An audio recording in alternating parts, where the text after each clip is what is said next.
You were not born weak. You were made weak by habits that pretend to be harmless, by patterns you never questioned, by behaviors so familiar they feel like you.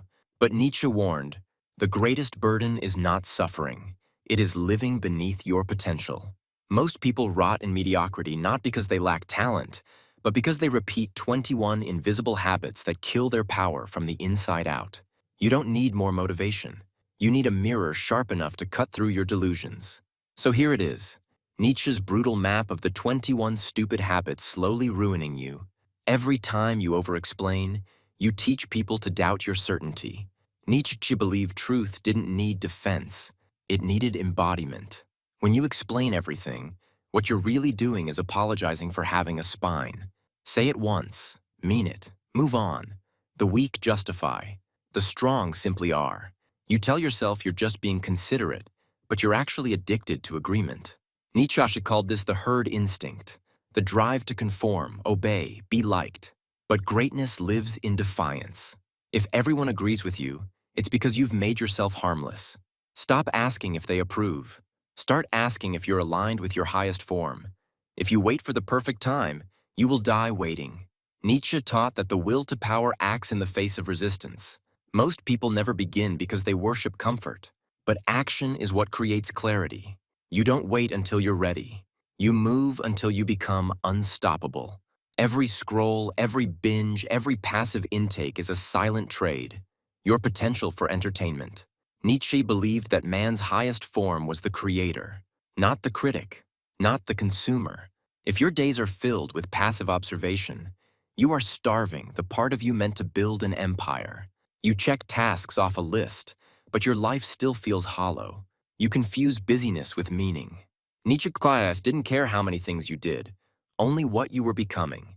You're not here to be efficient. You're here to do something immortal. One world-shaking act is worth more than 1,000 completed to-do lists. You bite your tongue. You smile through lies. You call it kindness. But Nietzsche saw it for what it is, cowardice wearing a halo.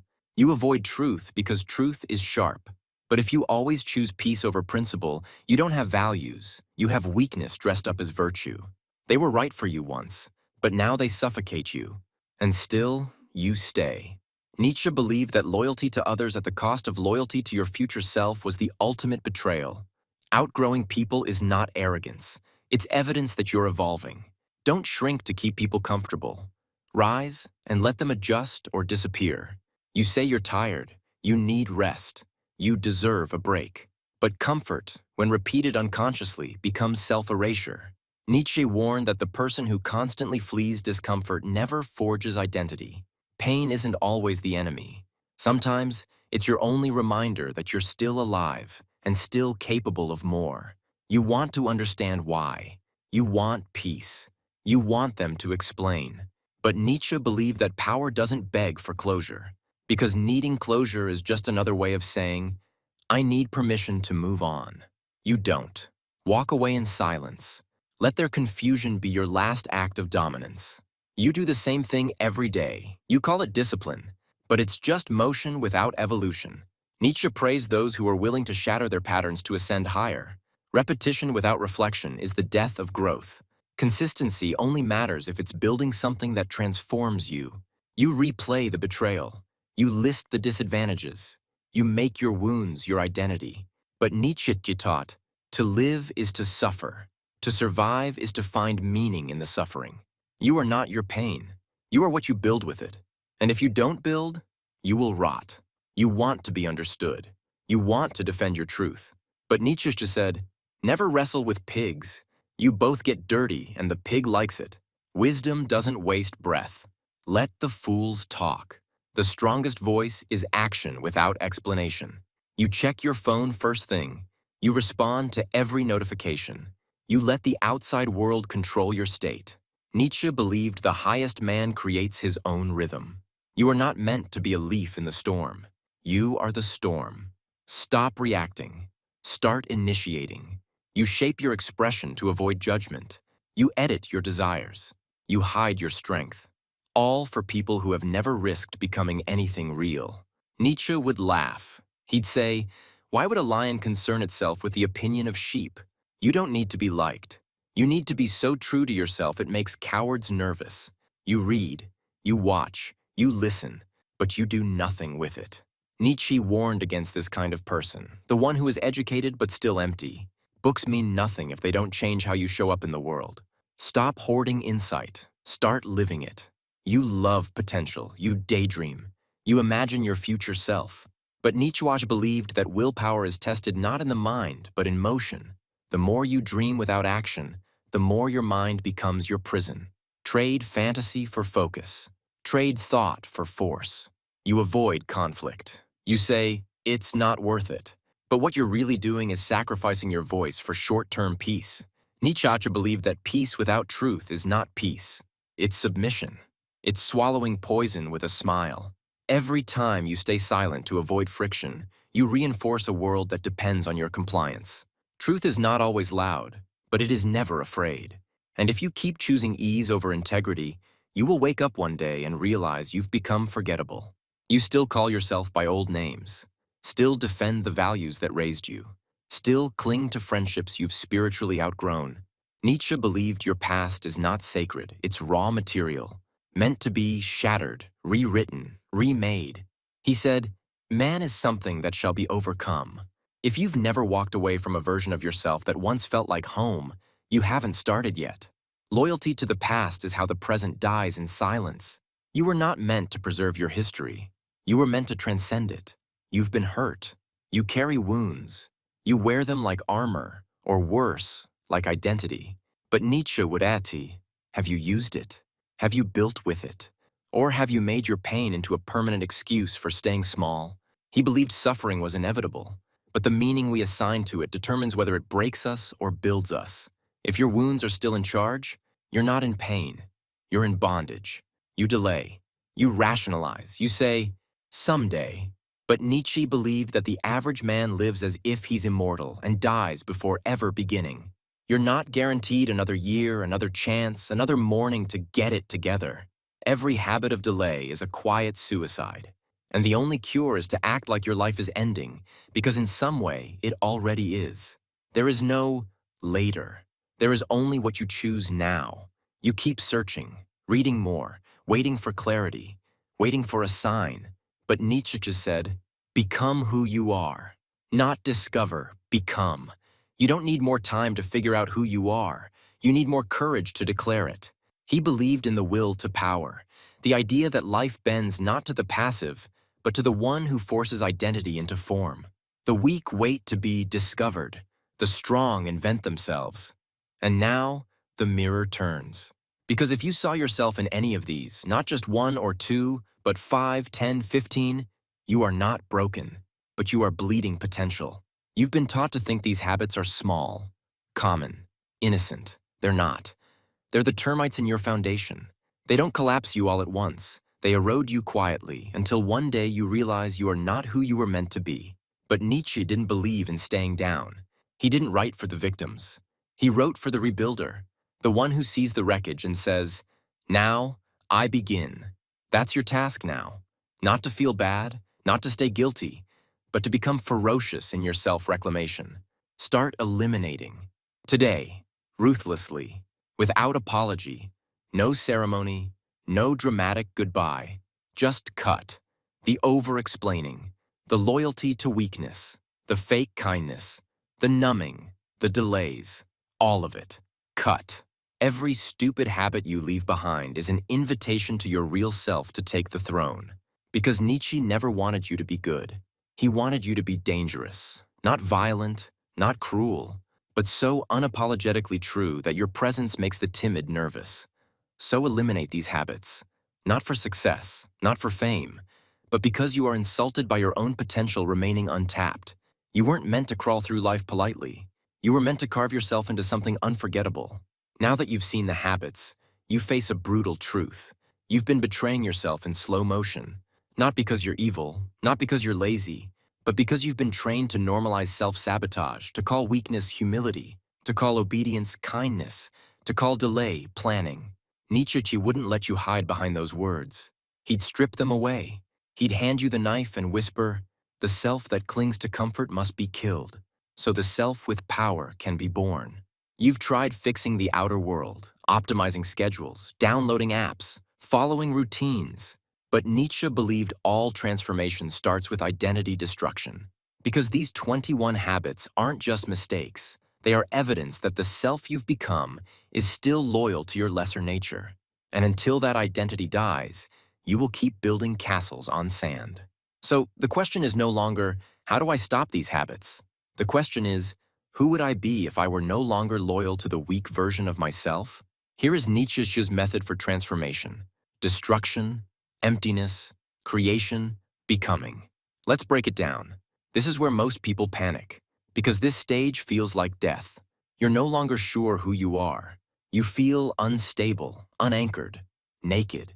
But Nietzsche would say, good, that means you're doing it right. You must break your current mental structure before you can evolve. That means calling out your own patterns with zero mercy. If you still find yourself saying, that's just how I am, then you've already failed. The person who hides behind personality is not alive. They are a fossil. And fossils don't move forward. This is where you stop chasing distractions. You stop running from silence. You sit with the nothingness. Nietzsche knew this part would terrify you, because in the absence of roles, routines, and false certainty, you finally hear the voice you've been avoiding.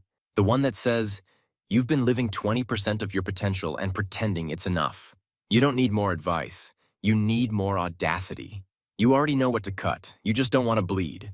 This is the raw mirror, the void, the death of the people pleaser, the planner, the excuse maker. And what's left? Power. Not the fake kind, not the motivational kind, but real cellular level conviction. Here's where Nietzsche differs from almost every self-help thinker. He didn't believe in finding yourself. He believed in forging yourself, like steel, under heat, through deliberate force. So once you've burned the weak version, you build. You choose the new code. You don't wait for it to come to you. You say, this is who I am now. This is what I demand of myself. This is what I will never tolerate again. And then you act as if it's already true, until it becomes true. That's the Nietzschean way. Assume the crown before you've earned it, then suffer until you deserve it.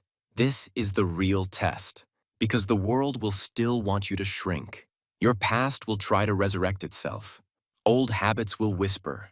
Familiar people will bait you into your former self.